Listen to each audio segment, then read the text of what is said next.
claimed new European Investment Bank fund could keep Britain tied to EU for decades.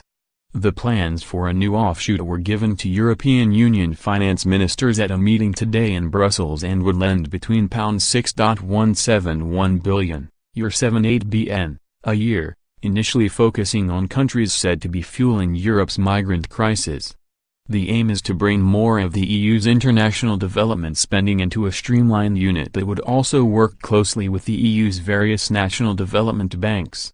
A working group will now be created to carry out a thorough examination of the proposal with aim of reporting by early next year, so it can be factored into the first round of discussions on the EU's next 7-year spending cycle, which starts in 2021. One source, who requested anonymity, told Reuters, nearly 2/3 of EU member states spoke in the meeting and in principle the reaction was positive, that is, let's go on with the discussion. It is at the very early stage, so they asked for more information. But the idea is that it will be a way to bundle Europe's external development policy to make it more efficient than it is today. Two other sources confirmed the proposals and the plan to mainly work, initially at least, in countries at the source of the recent EU immigration. The aim is said to be to build better infrastructure with the purpose of creating jobs and so ensuring people remain in their countries. A second EU source said, consensus in EU countries is that one of the most effective ways to tackle the migration issues is to deal with it at the point of origin. The EIB currently invests between £62.71 bn, €78 bn, a year, with around 10% of that being spent outside the EU. However, with the UK set to leave the bloc, this would, potentially, leave the EIB with a hole in its finances of up to £8 billion, 9 bn.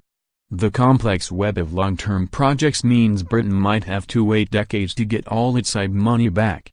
One source told the news agency, it could be a way for the UK to continue engaging in development projects together with the EIB after Brexit.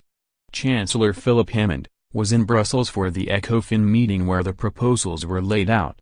In a speech in June, he said it may be mutually beneficial to maintain a post-Brexit relationship between the UK and the EIB. A Treasury spokesman said, the UK's future relationship with the EIB will be determined as part of the negotiations on our exit from the EU. Though most countries were generally positive on the plan, one source said there were some concerns it could dilute the influence EU member states and the European Commission have in international development spending. Another potential issue is that it could lead to a turf war with the smaller, London-based, European Bank for Reconstruction and Development, which the EU states and the EIB itself are also shareholders in. It invests around €10 billion a year in total, but Turkey, which is central to the EU's migrant crisis, is now its biggest market, and it also works in other countries in the nearby region like Egypt, Jordan and Lebanon. The first EU source said, clearly we should avoid overlaps. It, new EIB subsidiary, should really lead to more efficiency and more synergies. What the EIB is also hoping for is that the EU's bigger national development banks will also be involved in the new arrangement. The source added, no amount of public money is going to be enough to help meet the sustainable development goals. We need to focus on crowding in private sector finance.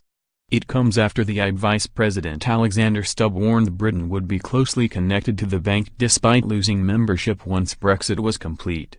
Mr. Stubb, speaking on BBC Radio 4's Today at the end of October, said, we have what we call paid capital, and that is what the United Kingdom has paid into the EIB since 1973, and that amounts to approximately £3 billion or €3.5 billion.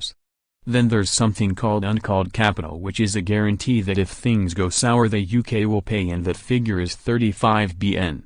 I think everyone on both sides of the negotiating table agrees that we have to pay back the €3.5 billion basically in cash. That will happen over a long period up until 2054, because that's when the loans are amortized over the years.